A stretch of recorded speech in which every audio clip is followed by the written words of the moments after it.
Man of God, you need to hear this. Hello there, this is Apostle David from Africa, Cameroon. I hope this message made you well. Man of God, you need to hear this. So, I am Apostle David, and I want to address a little issues about some spiritual paraphernalia which has been going on, and I think it's time for the church to come to a sensitization about such spiritual events.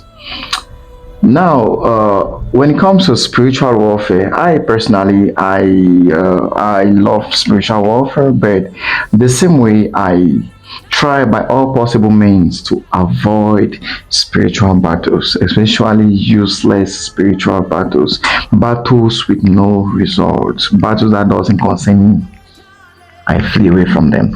So what I'm trying to say is there are people, as a man of God, there are people that you come across with, that you come in contact with, that have diverse spiritual attacks, and you should know the one to approach, or you should know how to approach its spiritual problem that comes your way. Now, there are three types of spiritual attack. The first spiritual attack I'll tell you is the one that is coming from God. The second spiritual attack is demonic infestation, comes by demonic infestation. The third spiritual attack comes by self, you know, when you go and look for problem yourself. There are some men of God that don't sit quiet. There are some Christians that don't sit quiet. They go and attack a kingdom, and that is not attacking them. They go and touch the tail of a lion, that is not against them. So those are the three different kinds of spiritual attack. Now, the good news is all those spiritual attacks they can be handled. Okay, they can be stopped. They can be stopped maybe by a prophet or your spiritual father, or someone who is spiritually inclined in knowledge, wisdom. So what am I saying here? When a young Christian, or when someone comes to me and said, I have this spiritual issue I've been battling with, I don't just take it upon myself and start fighting battles without knowledge, on sagacious battles. I don't fight those kind of battles.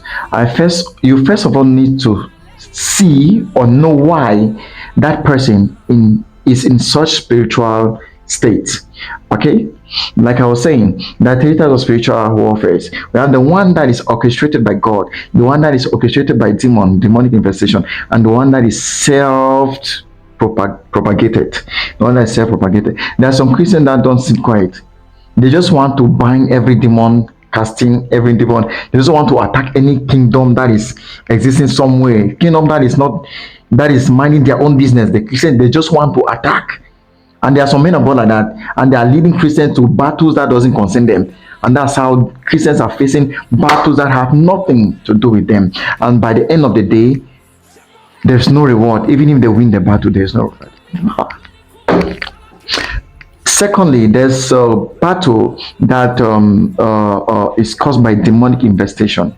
The one that is caused by demonic infestation, like is Christian can just be, or someone can just be, and a wicked eye will just look and like, why is this one prospering? Let me take the business. Let me give him some more epilepsy. Let me do this one. Let me do this one. Yeah, those ones can be stopped.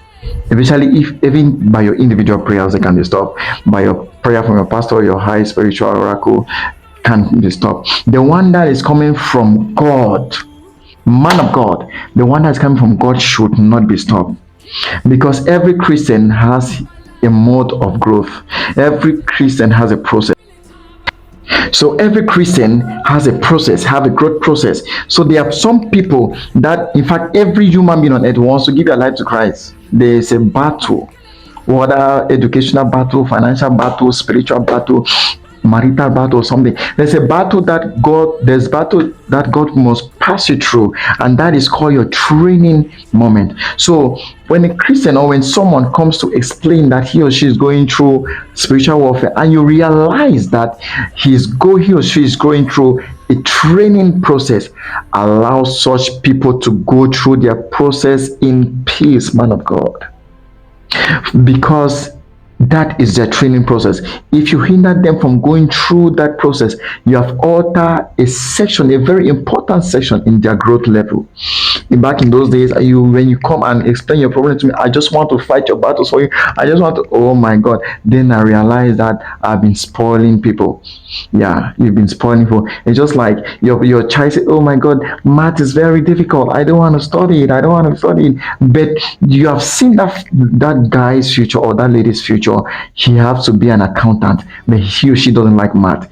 And you say, okay, don't do math, okay, don't do math. You are killing that child. Are you get what I'm saying? So when someone comes and you realize that the battle he or she is going through is actually from God, don't stop it.